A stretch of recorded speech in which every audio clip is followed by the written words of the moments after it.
Hi, I'm Mark Boyadjis with IHS Automotive, and we're here today with the 2015 Volkswagen GTI. Now for 2015, Volkswagen has introduced a whole new vehicle architecture called the MQB, which underpins this, the Golf, the Tiguan, and a lot of their other global B and C segment cars. Now in addition, they also added a whole new electronics architecture called MIB, which essentially is the underpinning of the electronics in this car, as well as Audi A3, Lamborghinis, Bentleys, etc.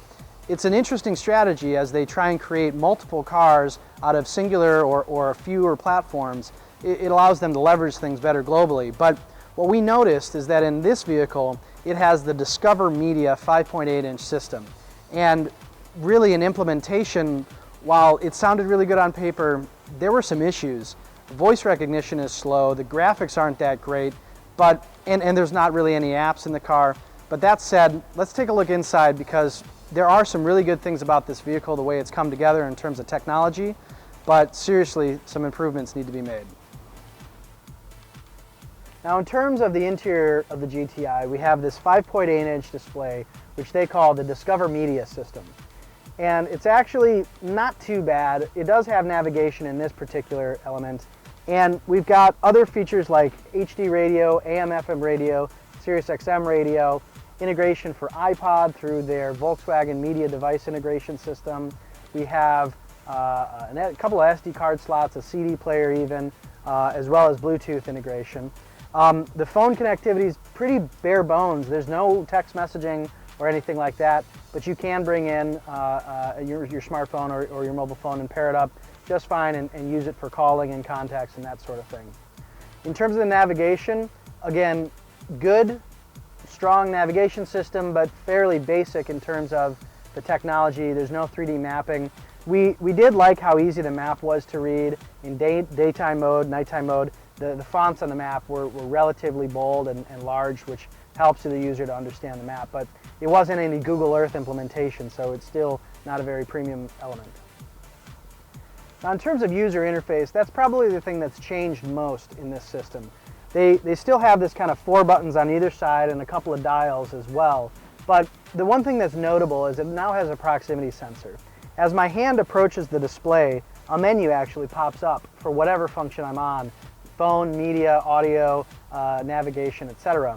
And it's nice because when you're driving, that menu pops away and you don't actually see it. But as you want to use the menu and you bring your hand close to the screen, it pops up. This little bar right down here is where the proximity sensors are. Now on top of that, Volkswagen has totally redesigned the steering wheel controls, and we think for the better. They're a lot more intuitive to use, and they interact very well with this small instrument cluster display, which interestingly enough has a better resolution than the center stack. Being able to control phone, different menus, you can actually input different commands for navigation and radio and media and phone commands right through this display with your hands on your wheel and your eyes just off the line of sight of the road in that instrument cluster display. Now in addition, the GTI has speech recognition, and in this case, it was not good. First of all, you can't control radio at all with it. You can only control navigation, phone, and the media player, which are good, important functions, but the entire time, no matter if you're on phone, navigation, or media, please wait. Please wait. You press the button, you make a command, please wait. Please wait, please wait. And I'm talking, it got frustrating to use the system. And on top of that, for navigation, there's no one-shot destination entry. Many other cars, you can do 123 Main Street, middle of somewhere, and it puts it in really quickly. Here you have to put in every single detail of that address. House number, separate from street, separate from state, and it takes some time. Overall, the speech recognition was good to have in there, but frankly, it makes you want to use the touchscreen and the other controls quicker. Now in terms of connected services, the GTI has a couple of things that it really has going for it, and it has a couple of things that left us wanting more. It has Volkswagen CarNet, which is the full services telematics functionality, allows you to control a lot of things from your smartphone. If you get in an accident, it's calling 911 for you, stolen vehicle location, other things like that, which is kind of par for the course for most volume brands these days.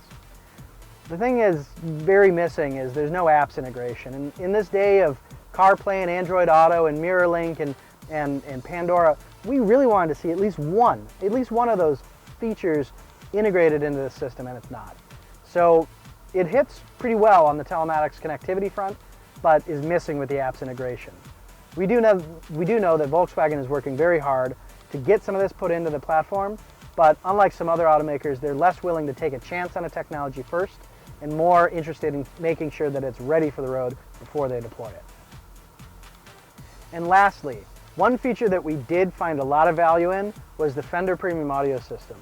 Fender's been a brand that Volkswagen's put in a lot of its cars throughout the last couple of years, trying to implement a brand that's a little bit more American, but also sounds really good.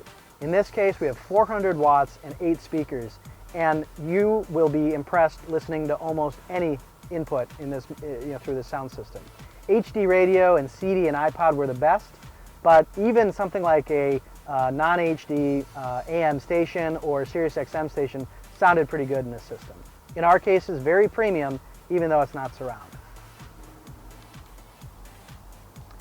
Now overall, our GTI came priced at $31,410, which is kind of expensive for a hatchback, but this is a fairly good package when you consider the pleasure of driving, the speed, the design, even the fact that you can comfortably take around a kid in a car seat and a stroller. I mean, it's pretty multifunctional.